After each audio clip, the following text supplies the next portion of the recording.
What's up, everyone? Oh, what's up, buddy? You love to see You it. lo- See Legolas there with it. the Let Legolas with it the go. So How that you is our doing, official Dylan? intro. Yeah, I'm Yeah, doing good, Krosby.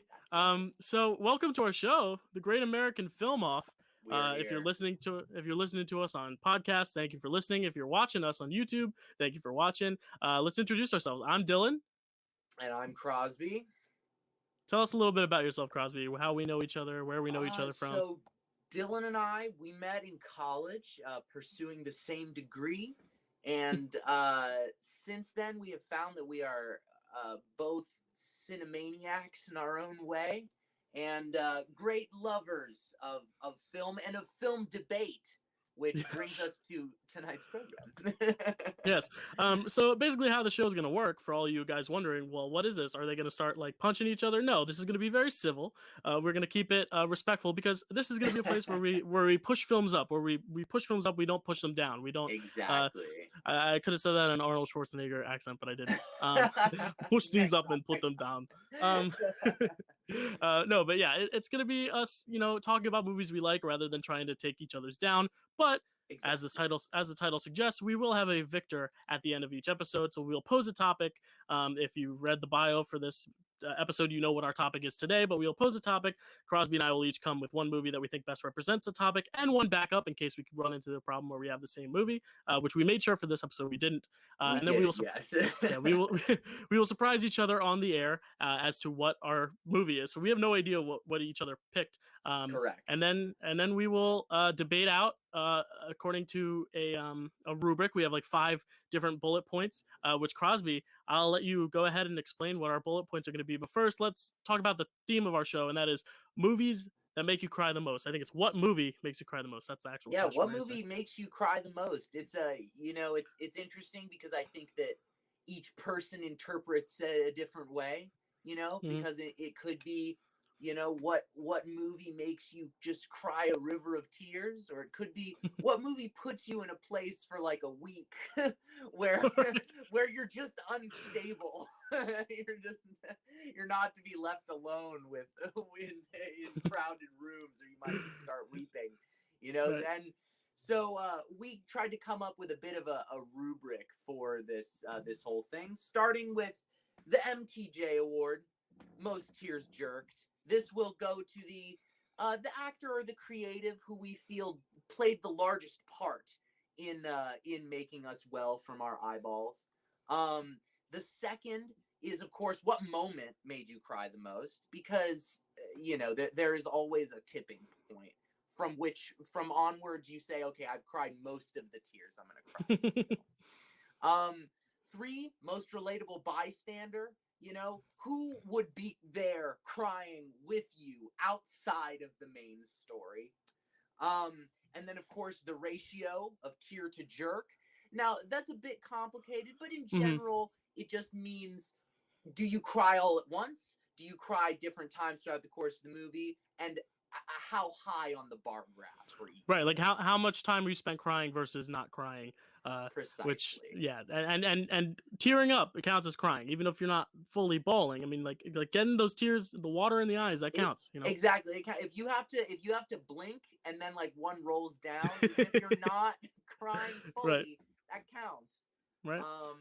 And then, of course, to close things out, you've got the Netflix and Chex Mix scale, which is a very exciting little thing we're incorporating here. Essentially, Dill, if I understand this correctly, it is our measurement of how much we actually want to watch this movie. Right. Yeah, so every episode we will have 4 different rubric topics, but the Netflix and Chex Mix scale will apply to every episode just to keep it consistent. And Yes. For this particular episode, yeah, it's the amount of rewatchability this film has, because there are some movies that make you cry that you want to keep watching because it makes you feel good to cry or you need a good cry. But then there are movies that you can only watch once because you don't want to put yourself through it, because you don't want to be in that place. Right. So the Netflix and Chex Mix scale, if it's a rom-com episode, it might be the perfect rewatchability for like a date, or it could be horror movie. The Netflix and Chex Mix scale could be if you get really scared often, that could be a bad point for the Netflix and Chex Mix scale. But for this particular episode, Netflix and Chex Mix is basically, how often can you rewatch this without becoming a puddle of tears, or how willing are you to rewatch it, knowing you will end up a puddle of tears. Yeah, I would agree. There's a bit of both in there, isn't there? Yeah. Okay, so one last thing at the end of the show, we do have a ton of people who replied on my Instagram story and Krosby's Instagram story, telling us all of the movies that made you cry the most, and we will read those on air at the end. Every week, if you follow us on Instagram, we will tell you our Instagrams at the end because I don't actually have them put on the bottom, but I'll put them in the bio. You can go follow us. Follow us on Instagram, and we will put up the prompt of the week for the next show, and then you will get to vote on that, and we will read your answers live on air because we want to keep this interactive. You know, we don't have a judge. We don't have a judge to decide who wins each point. We are just going to debate it, and if one of us concedes and says, you know what, you got a good point, that'll go to them. If we are undecided, our friend Siri will be our judge, and she will roll heads or tails. Roll. She'll I guess flip it would that be roll. coin. Flip. And she'll yes. do it without prejudice. Yeah. So she will pick Krosby or I, and depending on who she picks, that could determine the winner. You know, we could be on question 4. It could be, or 5. We're 2 to 2. Not an Siri exact could pick one. No. Okay, so Krosby, why don't you start us off first and tell us what movie did you bring for the movie that makes Krosby Roza cry the most? So this is kind of an interesting pick, but I actually wound up going with Brokeback Mountain. Ooh, good choice. Thank good you, choice. my friend. Thank you. To me, it's one of just the all-time great like duality acting performances with Heath Ledger and Jake Gyllenhaal, both just doing a tremendous amount of acting legwork in there to keep things really interesting. And then it's buoyed by, I think, one of the best like kind of random supporting casts that you're gonna find in a movie. Particularly the actresses are just spectacular. Yeah, because it's not just about the central relationship; it's about the people around them. Exactly, it's about the world that is affected by their relationship. And it's funny, going into this, I actually had a specific film in mind that I thought was definitely going to be the film I'd be using, and that was her. Okay. But after watching her, I realized that there were other movies that didn't make me feel so uplifted. You know, ones that made me a little bit more sad. But yeah, that was the one I wound up going with. How about you, Dill? What did you wind up picking? All right, so I went a very different part on the scale, I guess you could say. Yes, different direction. So as you can see behind me, I have a ton of Pixar movies because when I thought about, you know, what movie makes you cry the most, I thought my childhood. You know, I thought there should be some element of nostalgia, not necessarily from childhood, but like you remember where you were the first time you saw it, and you remember the feelings you experienced in the moment, and that just brings me back to Pixar. So I was thinking of all the Pixar movies. You know, you have Up. You know, the first 10 minutes. You know, it's a tearjerker. You have Coco. The last 10 minutes, it's a tearjerker. But one movie that makes me cry consistently, beginning to end, especially in the end, but from the beginning, from the very opening when Randy Newman's singing his "Sweet You Got a Friend in Me." It is not Toy Story 1. It is not Toy Story 2. It is Toy Story 3. That's right. And we know there's a fourth one too. So Toy Story 3 will be going up against Brokeback Mountain. And my reasoning is just that it is the film that I come back to the most at different stages of my life that makes me cry for different reasons. And I think that's really interesting, is that, you know, I cried differently when I was a kid because I had that feeling of like, what would it be like to lose my toys and to move on? Then I watch it again going into college and realizing, you know, what is it like being a college kid, a soon to be college kid? Then I watched it again as COVID was starting, as we were graduating and you know, looking back on college and being an adult going into the real world. And every time I watch it, there's something new I pick out of it, and it makes me sob like a baby every time. So those will be the two films. So Toy Story 3. Brokeback Mountain. That's a great film. That's a really good. Toy Story 3 is a really excellent movie. That's a great head off there. You can't. I mean, very different films. I mean, I think the farthest we get to romance, in romance for Toy Story 3 is Jessie and Spanish Buzz.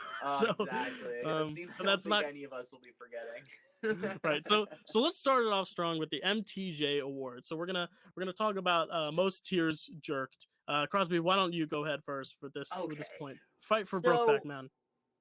So for Brokeback Mountain, it's probably gonna seem pretty obvious. It's either Heath Ledger or Jake Gyllenhaal in those performances, due only to the fact that their performances sort of enable the rest of the performances in the film, I would argue, because they create this complex network. That network expands and you remain invested in it even as it gets bigger and more disparate, which I love. In the end, I had to go with Heath. Go with Heath Ledger. Jake Gyllenhaal's acting is simply brilliant. Perfect. His Wyoming accent is fantastic. But Heath Ledger's use of stillness, particularly when you know how much skill he brings as a big actor and as a guy who delivers high energy performances, his stillness and his eyes just ruin me. It's always as I'm looking at Heath in a scene and he is just processing and listening through that clenched jaw and those squinted eyes. It just gets me going. You see the pain, you see the fear, and you see a person who is incapable of not feeling like that kicked dog. You know what I mean? So I had to go with old Heath Ledger. How about you, my friend? So, well, just one note off of that. Also, I think the idea that he is sadly no longer with us also does add a whole nother gravity to that performance. You know, Jake Gyllenhaal, you can say, you know, he really made me emotional, but like I see his work, you know, in the future he's going to deliver more emotional work. But here with Heath, it's like we only have so much of his work to really cling on to and hold on to and value and dissect, and it's sad, you know, because he left us way too soon. So I think that adds another element as well. I think that's a really excellent distinction, Dylan. I actually do, because there's a certain mystique that his performances take on, because he was just this brilliant flame that burned out way too soon. And I would agree with you that I think that Jake Gyllenhaal, while his performance is excellent, there are other Jake Gyllenhaal performances that I enjoy quite a bit more. Nightcrawler's always been a personal favorite, but I mean, he's probably the most robbed actor, I'd say, in Oscars history in terms of. I think he only got nominated, for Brokeback, and then he wasn't nominated for Nightcrawler. He wasn't nominated for anything else after that. Enemy, he's great in Enemy, Prisoners, all that stuff. Nocturnal Animals. Yes. Oh my gosh. Didn't get his druthers. What about you, Dill? What did you get for MTJ? Yeah, so MTJ, most tears that I jerked for this character. Yes. I think you got to pick Woody in this scenario. I mean, I know that's like the go-to, but he's the character that makes me cry the most, because he's while I see myself more in Andy's shoes, which we'll get to later with most relatable bystander, but I see the story is Woody's story. It is his journey of not accepting the letting go, and then later growing to accepting that letting go, and it's tough for him. And I know Toy Story 4 kind of dove into that a little further and really singled out Woody, whereas this is the ensemble effort. So I mean, it's not as strong of a individual, you know, focus as the fourth one. But I mean, I think you definitely feel throughout the film just seeing his journey from the beginning, where he's like, "Guys, it's gonna be okay. We're gonna be fine. You know, we're going in the attic. Andy's taking us to college. He'll be back."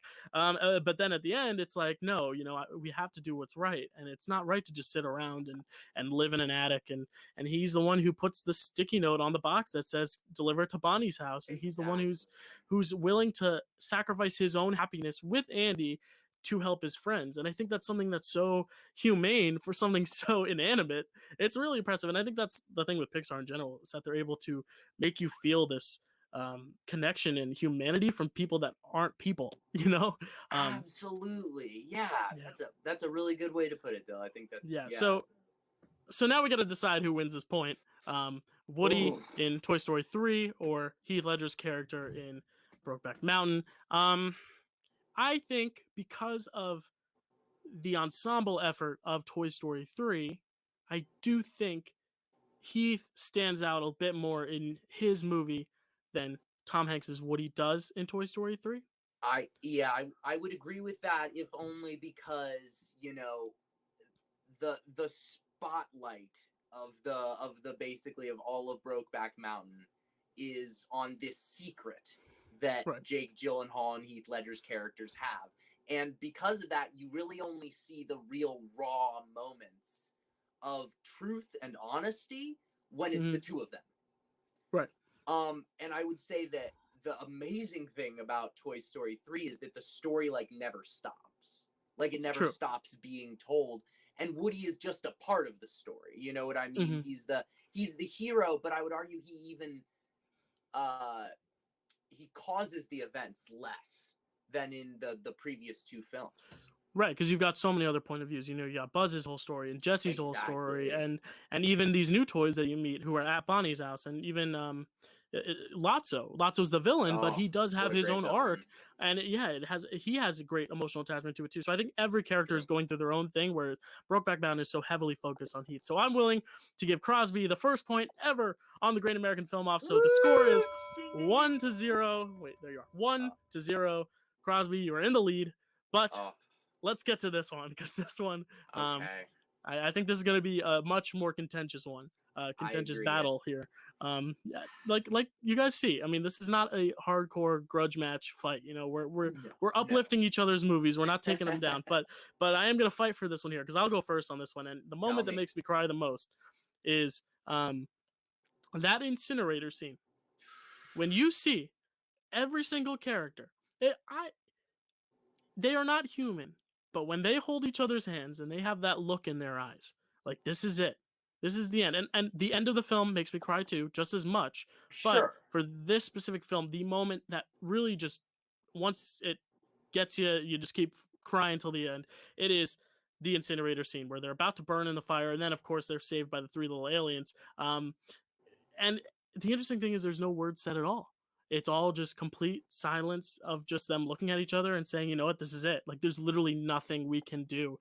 And they reach out and Woody grabs Jesse's hand or Buzz's hand. I forget the order. He grabs Slinky's hand, I Yeah. believe, too. Um, Yeah. and that's just that's such a gut wrenching moment. And I just Yeah. think to see these childhood toys that you've grown up with as an audience member, watching since 1995 for some Exactly. people, Yeah. for us it was a little later, but you know, Right, to right. But watch for these years. characters, right, this was our childhood and we're watching them literally a seconds away from dying, and they're toys. We never thought they'd die. I mean, Woody loses an arm in Toy Story 2 and that's emotional, but now Toy Story 3 Yeah. we are literally seeing the closest thing to a toy dying, and it's that. So It's true. it's gut wrenching, and it just makes me cry because I feel the pain they're feeling, but I also don't want to let go. And even when I know the ending is coming, and I know there is more, I know the claw is going to come down to save them. There's still something about them in the moment not knowing that that's going to happen, and Mm. even as an audience member, just saying, you know what, I still can't get past it, and it's the moment that makes me cry the most, just out of fear and Oh, sadness all at once. totally, man. A captivating one. I'll not. I can remember the first time that I ever saw that moment of the Mm, film and being like, "Whoa!" Like Toy Story, they do emotional depth very well in the first two right. films, but the third one has like this epic scale. You know what I mean? Hmm. That makes you just go like, you know, it's pretty amazing. Um, for the moment that makes me cry the most in Brokeback Mountain, it's I am I am almost loath to say it just because I feel that it is probably the answer almost everyone would give, Yeah. which is of course the mountain lake scene, the I wish I could quit you scene. Hmm. Specific, but not that moment, because I think that as much as that's a brilliant line, well written, well delivered, um I think the ending when he comforts Ennis after Ennis pushes him away, and Jake Gyllenhaal's character Jack grabs Ennis, Heath Ledger's character, and the two of Hmm. them just slowly kind of sink to the ground. It's really tragic because normally in a film this would be followed by something fixing that. And even if you haven't ever seen the movie, you kind of just know by the whole vibe that that's not how this is going to turn out. Yeah. And the thing that I realized when I rewatched Brokeback Mountain is that it's almost exclusively like a series of conversations where the people in the conversations want completely different things, Yeah. oftentimes actually opposed things. Hmm. And in a way it's funny because that's kind of like screenwriting 101, or like screenplay writing 101, conflict, have two people who want different things. But the thing is, like, well, if you just had, I remember always thinking this in class and stuff like that. Well, if you just had to play with conflict, just be really, really sad. Like, you'd just be sad the whole time because nobody would be getting along, or maybe they'd be trying to get along, but they wouldn't be. And it is really sad. Like, Yeah. in Brokeback Mountain, the thing that's saddest is that, like, it seems like no one ever looks at each other in a way that is that is 100% honest, because the only time that these two men are honest about themselves is when they're alone with each other. And when they're honest with each other in that moment, they're willing to sort of lie about the rest of the world and be away from it and be Mhm. in their own private lives. But it's really sad that, especially in that moment for me, you know that it's never going to work because Right. because it can't with these two guys, you know. Mm, yeah, that's a great choice. Um, I think it's interesting because your scene is almost playing like you know the ending and you know what's coming, and it makes you sad knowing what's coming. But for me, it's sad despite knowing everything will be okay. So I think it's True, two true. totally different moments. In that one is like you know it's not going to be okay and you cry because of it, and one is you know it's going to be okay but you still cry because of it. So I think that's a hard debate. You know, I like think it's a what hard do you? debate, but to be honest, I think in terms of the sheer emotional like wump of it, I think that Toy Story takes it Okay, yeah, because and I'll get a little bit more into it in ratio of tear to jerk, but Brokeback Mountain is just sad. It's just like the whole thing. this almost I don't want to say a flat line of it because it's so complicated and so brilliantly written, but like it is just this big sad block where it Yeah. starts and you can tell that it's like it's going to just go downhill. You know what I mean? Because it's so well directed. You Hmm. can just tell that these characters are slowly sinking further and further. Yeah. But I don't think it has as many moments where it's like a spike, where it's like, oh no. And that's what Right. that is in Toy Story 3. Right. Oh no. Yeah, right. It just kind of comes out of nowhere because the whole time, because right before it, it's the whole scene where they're on the conveyor belt and Lotso's like, "Here, let me help you," and they help Lotso up, and then he comes up and he pushes them down and he leaves them to die, basically. It's really it's scary. It's terrifying to think that like animated animated anything in general can make me cry, but then again it's Yes. animated toys, it's not even animated people in peril, and Exactly. yet it Yeah. can still evoke so much of an emotion. So I think we're leaning toward Toy Story 3 for this one. I think Toy Story 3 takes it.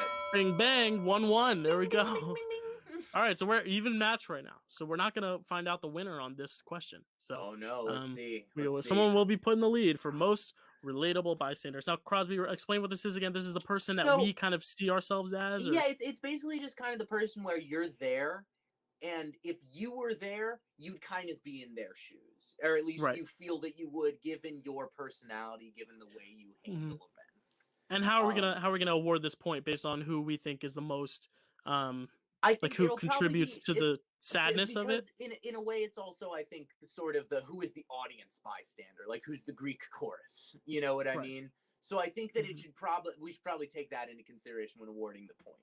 Like, Right. for instance, for me, the the most relatable bystander is probably the the gentleman who works at the grocery store who Okay. winds up marrying Ennis's wife after they get divorced, because he doesn't seem to bear any ill will towards Ennis or towards the main characters, but at the same time, his life and the life of his eventual family are just caught up in the whole tumbleweed of this story. Right. And I think that when you have a story that is this involved with two characters, the outside world is almost secondary. Like at the end of the movie, he references how they went to Brokeback Mountain in '63, and you're like, oh whoa, the beginning of the movie takes place in 1963. I kind of forgot that by now. By Yeah. the end of the movie, you know what I mean? And Right. it puts it into even more sharp of a focus. You know what I mean? And like, oh, this is a while ago too. You know.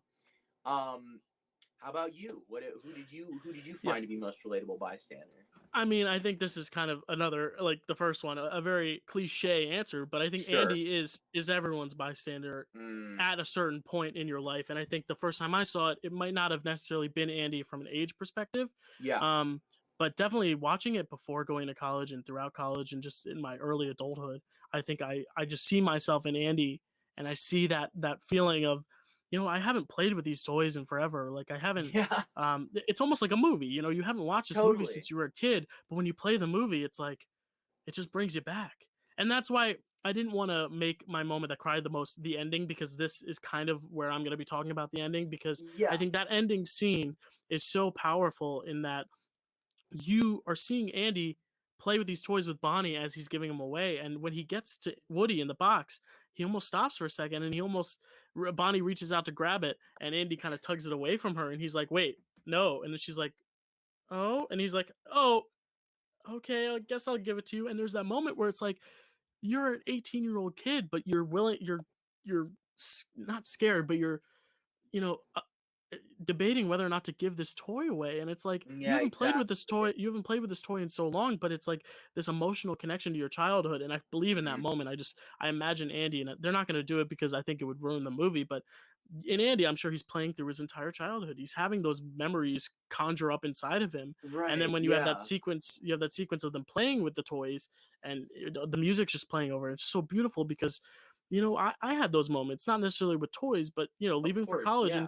and saying goodbye to my room, being like, I'm not gonna sleep in this bed for a while, and like saying Right. Yeah. goodbye to the sheets and the pillow, and being like, yeah, like there were some good memories made, just like hanging out and just eating some Cheez-Its, watching some Of movies on my course. bed, Yeah. Just like the and things that you sort of take for granted in a way. right, and just like you know even chores, doing the Yeah. garbage and walking outside in the cold New Jersey air and accidentally slipping on some ice and almost breaking your ankle to take out the garbage. Right. When you're in the city and you just have a garbage chute and it all goes down into the dorms, because we had a dorm garbage chute, you know, We it's did. different. It's like I almost miss doing these chores. Like my mom said, like when I came home from college the first time, it was like the one thing I couldn't wait to do was put the dishes in the dishwasher, because I was so used to like doing it a different way at college. I just How wanted that funny. feeling of being home again. Right. And Yeah. There's that it's just normalcy attached to yeah, it. yeah. And I think Andy, he has that normalcy with the toys where he's like, you know what, I haven't played with these in a while, but like this might be the last time in a while that I can play with them, and I just want to cherish this moment. And I saw that through Andy's eyes. And even as a young person watching it for the first time, I wasn't necessarily relating to the college aspect, but I was like, I'm getting older. There's some things I'm outgrowing. Right. Um, Yeah.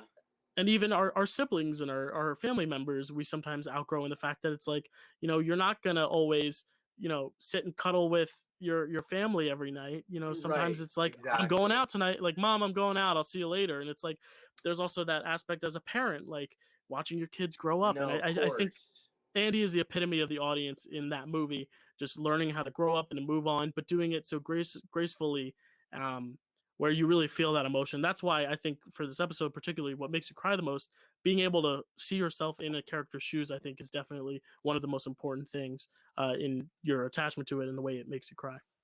Yeah, that's really interesting. I would agree with that. I think that it's almost I think the thing that's brilliant to me about the Toy Story movies is it would have been so easy for them to not have Andy grow up. Hmm. You know what I mean? Like, for all Yeah, intents and purposes, it could have been so easy for the franchise to just have these adventures continue taking place, because that can totally feasibly happen if these toys are really real life. Of course, they're gonna have more adventures. Like, right. you know what I mean? Like, they're real life. But by having Andy get older, like you're saying, it makes the audience, as they get older, kind of deal with some of their own baggage Right. about getting older. And it's really interesting, even for guys like us. We're both very young, but I don't know about you, it feels really weird to be the age that I am. Oh, And I yeah, feel like I don't feel old, certainly, but I feel like at a completely different stage of my life. You know what I mean? definitely. And like, that's odd, because years often blend together, but then sometimes they don't. Right. And I think that's one of the things about like Finding Dory, a lot of people had issues with it. I think it's Mm. because it picks off right where it left off. Nemo is still a kid, and it's like Yeah. it's almost and Incredibles too. It's like time when you've gone so long without these characters and you're finally returning to them, and it's Yeah. as if you've never left. There's a beauty in that, but I think there's something even more beautiful about being able to see, wow, Andy's already 18 and he's off to college, so like all these years passed me by, where did the time go? And I think that's even more powerful than like the movies like Incredibles 2 or Finding Dory, where it's just like, oh, we're picking off right where we left off, which is I would agree with great, that. but it's Yeah. like there's a beauty to that. So I mean, I'm gonna fight for Andy as the ultimate bystander, relatable, more relatable. Like I think he's definitely more relatable to the audience. But Crosby, sell me on your Brokeback Mountain Let point. me let me tell you why. Let me tell you why I feel this way, and let me tell you Okay, that it's also specific to me. And right. see, because here's the thing: what you see is you see this one character, just sort of being very nice to a woman who is clearly sort of scattered. You know what I Mhm. mean? Whose life is in all these different pieces everywhere, as is sort of metaphorized by the shattering of all the glass jars of nuts when the kids push them over in the store, which is about midway in the film. And this man, this guy who's just kind of nice, comes along and tries to help her. And the reason that I think it stuck out so much to me is because as the audience member, you're like, somebody help this woman. You know what I mean? You're like, Right. somebody come along and like help, in the same way that with so many characters, you say, someone come along and help them. Someone fix this. You know, when you're watching Parasite, you're like, someone come along and teach these rich people a lesson. You know what I mean? Like, Right. there are things that subconsciously the audience wants, and I think that when characters come along and do those things that you want them to do, it can be very easy to empathize with them. So that's True. my argument on this. But let me Yeah. say that in terms of actual audience, like being able to really put themselves in the shoes of the audience, it is the purpose of Andy, I would Right. argue, to be what you're saying, to act as a conduit for the audience. It is not the purpose of my character to act as a conduit. My character. It is not a purpose Yeah. of the character that I chose to act as a conduit for the audience. Right. So I are we split here? Because if we're split, we can go to Siri. We can make our first Siri flip. You know what? I'm not gonna have the first series flipping now. I'm gonna give this one to you. All To right. you. Okay. So that's To you, that's because two 2 to 1. 2-1, because I will say I think that Andy functions so well as a Yeah. protagonist for the series, Hmm. and by Andy having to leave and watching his reaction to his toys, like you're saying, Hmm. you're forced to deal with your own stuff. Right. And I do think while your character is so relatable to you, I think there are other characters in Brokeback Mountain that other people can relate to, whether you relate to the Exactly. wives or you relate to Heath and Jake's characters themselves. Exactly. Yeah. Whereas in Toy Story 3, it's like almost anyone can relate to Andy. And if not Andy, Andy's mom maybe, or Bonnie. But I think really Oh, the majority shout of out the to Laurie audience, Metcalf. yes, Laurie Metcalf, who plays a Oh, great mother in both oh, that the and Lady best. Bird. She should have won that Oscar for Lady Bird. I'll stand by that to He this day. said, "I'm standing Uh, by it." She's standing by the incredible. bird. All I right, love so her. let's move Stand on. by the bird. Let's move on to ratio of tear to jerk. So this is how much of the movie we spend crying versus how much we don't. So now, Crosby, are we going to weigh this in the movie that we cried, like that we're able to? Well, because rewatchability is the next one, but The should it be the basically, tell me what you think. This is the way I've been thinking of it. mhm, It's like if there were a map of the movie, where on the map would there be the spikes, and where on right? the map would there be like the valleys, as it were? And do we award the point for the movie with the most spikes, or the movie that has the most consistency, or the movie that has the least? I think we should judge it because it's the movie that makes you cry the most. I think Yeah, the most tears, I think gets the point. I think Correct. that's true. Yeah, Okay, so let me start because I think start Toy it Story up. 3 is interesting because it is a family film. So you're going to have moments of comedy. You're going to have that amazing. I like to say that this and Paddington 2 are the two best prison break movies since Shawshank because Toy Story 3 is all about the prison break for a majority of the film. It's that idea of we're trapped here and we need to get out, but it's not like a horror film where it's like we're scared we're gonna die in here. It's no, we just got to get out. Here's our plan. Let's get to it, and they make this great escape. And I think that part of the movie is not any means sad.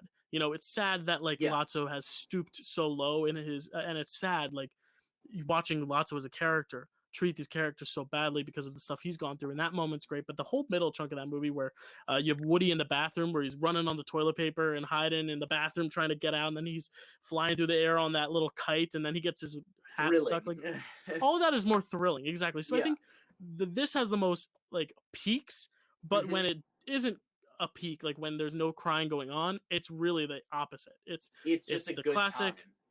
right? And I think that's where this almost hinders Toy Story 3 in the grand scheme, because in terms of this show is Yeah. you're not crying consistently. The beginning, and I did say this when I opened with Toy Story 3, that beginning scene where you see like you hear our friendship will never die, and then it lingers and it's black, and then it's just like, oh, never die, and it's like, no, wait, there's this blackness, and then they open it and they're in the trunk, and it's like, oh no, time did pass, and their friendship, we know the friendship didn't die because as we see Right, the end, but but it's in like, that moment you're like oh. crushed. You're so crushed that it's like, oh man, that hurts. You hear his Randy Newman's voice just echo off, and then it cuts to the toys in the trunk. That's sad off the get-go, and True. it has that thrilling opening sequence where Andy's actually playing with them, and it turns out it's archive of him as a kid. Yeah. Then it cuts to the sad stuff, and all throughout that beginning section is very sad. That's your peak of we're going to college and we're going to get put in the attic. But then it goes into the whole, they're at Sunnyside. It's the Sunnyside stuff at the prison break. Exactly. Barbie and Ken are a lot of fun. And then at the end, it Shout cycles out to back. Michael Keaton. Yes, Michael Keaton. Yes, and I believe Jodie Benson is Barbie, the original voice of Ariel. Yeah. I think you're right. So there's that trivia for you folks. That's why they come here, Yeah, and then at the end you have the incinerator scene, like I said, and then you have the toys giving away. I think from the incinerator scene on, it's such a massive haul of emotions. And at the very beginning, when they're quagmire, when they're scared to go to the attic, that's emotional. But everything from Sunnyside, aside from that Lotso backstory, is very much high-spirited, fun, high intensity action sequence, Great Escape-esque, very high Shawshank. octane. Yeah, so I think you do have a lot more. The peaks really hit, but everything in between is so like I'm not shedding a tear at Mr. Tortilla Man. I'm laughing, but I'm not shedding an emotional tear. So that's where Toy Story 3. I already can see where this point's going, but let's hear Brokeback Mountain's ratio of tear to jerk. Well, I would say that this is a strong point for good old Brokeback Mountain. Mm-hmm. It does a thing that I think is very smart, which is that it starts this movie with an idyllic sequence that lasts for a long time. Like it's the type of thing where normally a movie kind of lulls you into a sense of security with something and then twists you or jerks you, and you're like, oh, okay, now I know what to expect. But with this movie, it's just like, okay, here it starts, and it's this beautiful wilderness, and they're just friends. And then it continues on, and you can see that they're just destined to be with each other. And then that part of the movie ends. And from that point on, it's like, oh, so that whole thing that I had planned in my head is not only not going to happen, we're going to spend the rest of the movie watching the characters regret that it's not happening. And that is hard to watch. Because I will say, Anne Hathaway, Michelle Williams, oh my Lord. They give extraordinary performances. And I would argue it's really only through their performances that the Heath Ledger and Jake Gyllenhaal portions have all that power and have all that edge, because you watch how hard these women are trying to get these men to open up, and you're watching these men refuse to open up to them. Yeah. So it just makes you sad. Yeah. It just makes you sad the whole time. Yeah, it's a depressing movie through and through. I mean, I don't think you could get any more just consistent in sadness, No, I agree. And then there are these things I like to call like the dagger twists, where it's just like, oh, yeah, exactly. Where you're just like, geez. Like when Jake Gyllenhaal's character, Jack Twist, is driving away from wanting to meet with Ennis, and he just starts crying, and then he stops himself from crying.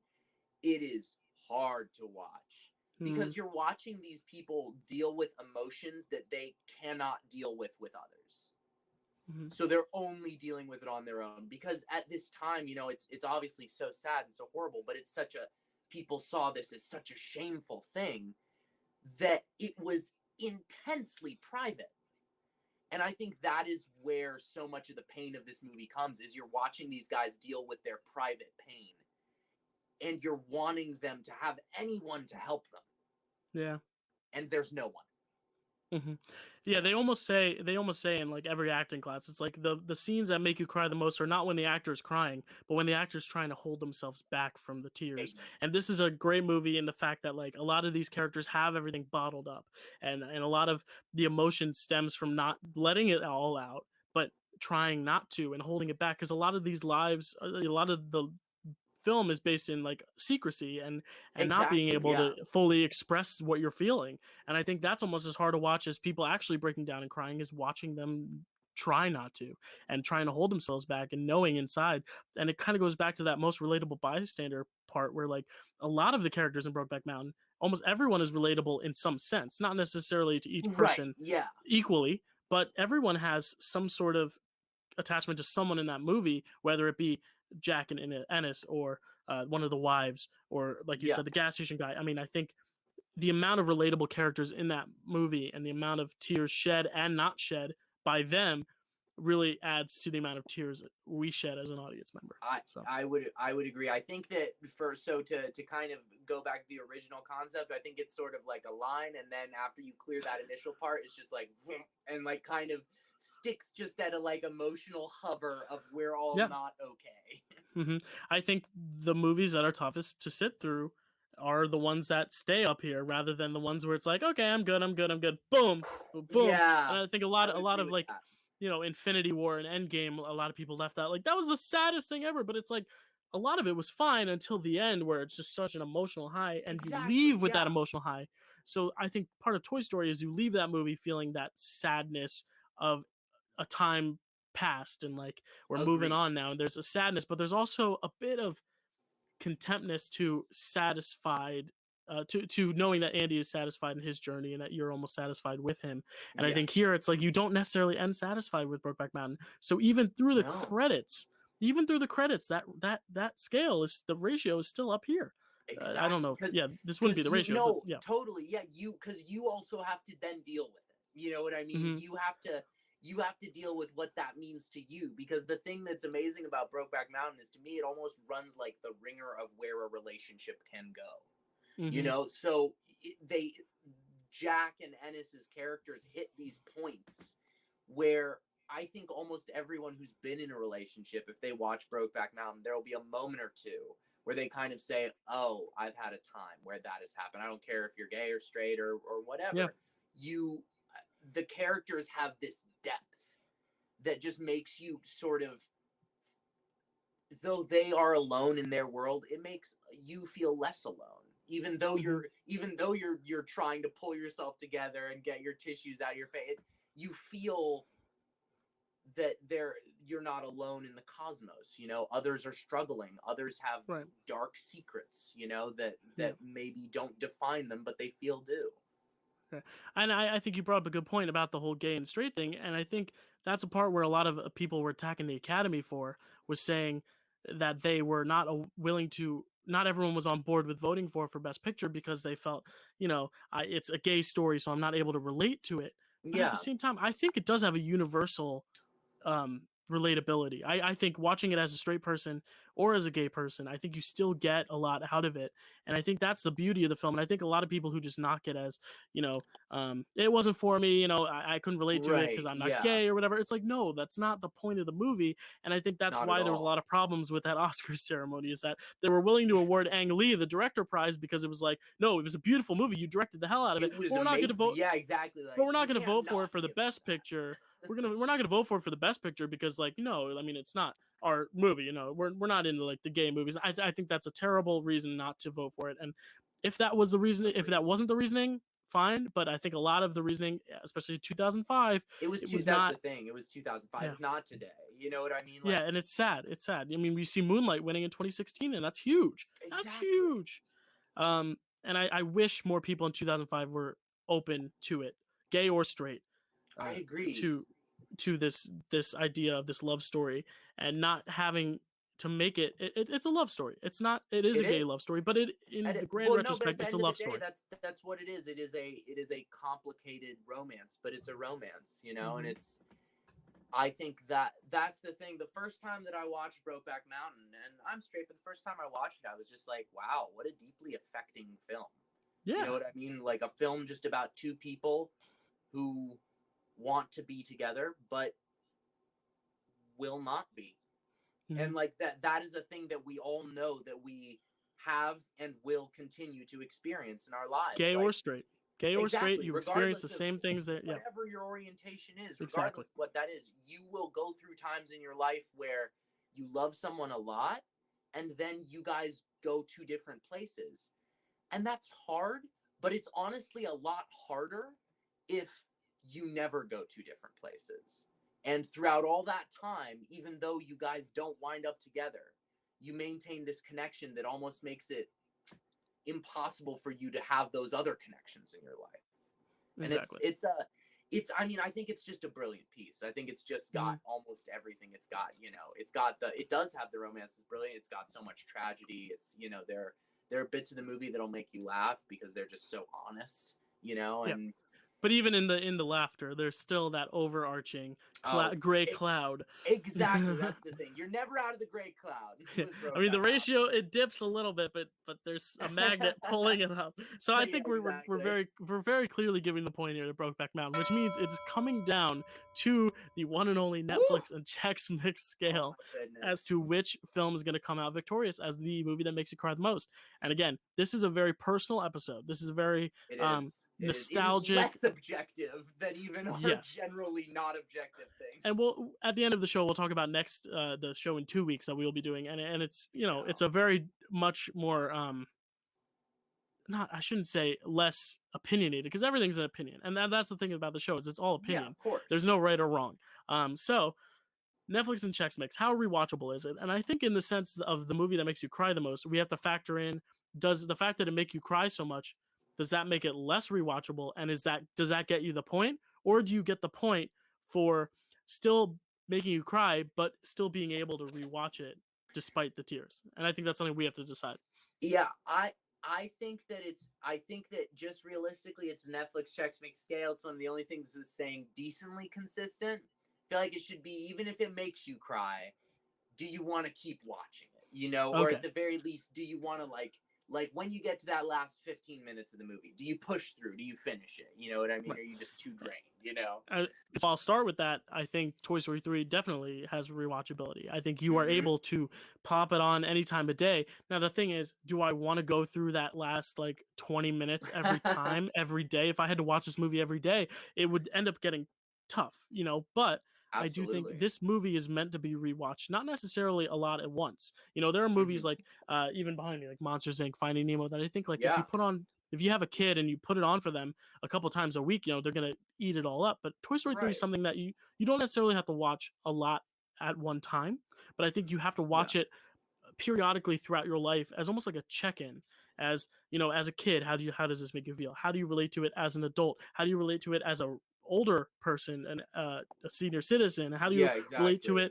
it as like a 5-year-old who's just learning what movies are for the first time, and just taking it at very surface value, which is, oh, colorful characters, and oh my god, he's a tortilla, like. Right, And I right, think yeah. that's the beauty of all Pixar movies, is that every stage in your life you just approach it at such a different angle, and that's what makes Pixar movies universally rewatchable. um Not necessarily all at once, like hit the mic. You can't just sit down and watch it every day of the week, or you are going to become depressed to a certain point. But Sure, of course. it's Yeah. not like, I mean, Schindler's List was brewing in my mind for the show as a possibility. Yeah. But the thing is, how often am I going to rewatch it? As sad as it is, that's a movie where I don't know if I'll watch it another time in my life, just because it Sure, was so right. It's so impactful, and draining.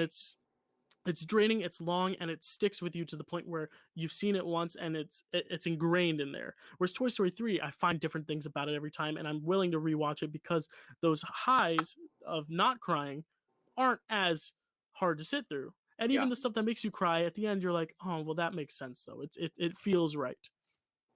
Absolutely. I think that's a really good point and a solid distinction, because this movie is brilliantly directed. You know what I Mhm. mean? Like I think regardless of how you feel about any other aspect of it, Brokeback Mountain is directed so well that it's just Yeah. a visually very pleasing movie. You Yeah. watch it and you're like, whoa, like all these pictures are amazing, like all these kind of film pictures, are incredible. All these landscapes are gorgeous, but I would be lying if I said that it's the type of movie where you can be like, yeah, I watch Brokeback Mountain once a month, because it's just like, well, if you're in a Yeah, no. relationship, then it's going to make you feel kind of doubtful about that. And if you're not, then you're just kind of like, wow, there's a lot of woe in the world. Yeah. It's a brilliant film. I think it's the type of film I introduce to people. Mhm. Not like they've never heard of it, but like you have Right. to watch Brokeback Mountain, like Yeah. that type of thing. And I'll say that, because it's wow, it's a deep I film. think it has become a modern classic in that sense where like it is now, even only 16 years later, it is Yeah. highly acclaimed as one of the best films of this century for sure. I mean, Yes, it's up there with absolutely. There Will Be Blood and No Country for Old Men and And um Parasite. yeah, like I mean, yeah, in just 2 years, Parasite's already such a Oh, it's so phenomenon good. and a It's must so see. good. But Brokeback Mountain just seems like if you're gonna look at like almost like the Titanic of this decade of last decade. Sure, yeah. It's Brokeback Mountain. It's that love story that is universal. It's very specific to a very specific group of Yeah, people. In Titanic, exactly. it's the class. It's a very specific class system. But here, it's like it's a very it's a male relationship. But Exactly, yeah. because the romance is so universal, even if it's a male relationship or in Titanic's case a rich poor relationship, you still find relatability in the emotion. And I think we experience that a lot with film is where we can't necessarily connect to it, but because they're experiencing emotions that are universal to everyone, we Mm-hmm. do find a way to connect with it. And as cinephiles, it's easily rewatchable to us sometimes because, Right, as you said, it's a beautiful film. It's beautiful to right. see. um like I'd rather pay to watch this in a theater than Toy Story 3. I saw Toy Story 3 Sure, in a yeah. theater many times. Like I'd be fine sitting on the couch. I'd be fine watching Toy Story 3 at night on my phone, On just your trying to phone, yeah, exactly. go into bed, watching it on my phone. Brokeback Mountain is something I think you want to rewatch on um I agree. a It bigger has a lot scale and of scale, yes. mhm. I So I apologize think 1 second. I artist just have to grab my yeah. charger. But Oh, go for it. first, this point, what do you think? I honestly, as much as I love Brokeback Mountain, I think in terms of Netflix checks mix, the rewatchability. I think it's got to be Toy Story 3 just because yes, there we go. So, Krosby, run and get your charger. Just get the charger. I will say the what makes your movie cry. Whoa, what movie makes you cry the most? The MTJ award went to Brokeback Mountain for Heath Ledger's character Ennis. What moment made you cry the most? The incinerator scene in Toy Story 3 was the winner on that. The most relatable bystander was Andy in Toy Story 3. The ratio of tear to jerk, we went with Brokeback Mountain made you cry the most consistently in the movie. This And is true. Netflix and Chex Mix scale is going to Toy Story 3 because at the end they are all sad, but this one is easily more rewatchable. So the victor is Toy Story 3. Oh. Congratulations. Dylan, how does it feel? How does it feel to be the recipient of the first Great American Film Off I don't have a championship trophy. prize? I'm gonna hold my original Toy Story VHS from 1995. Yes. Actually, wait, when was this made? This was 19. I can't find the date. I'm assuming somewhere around that, maybe like The 90s.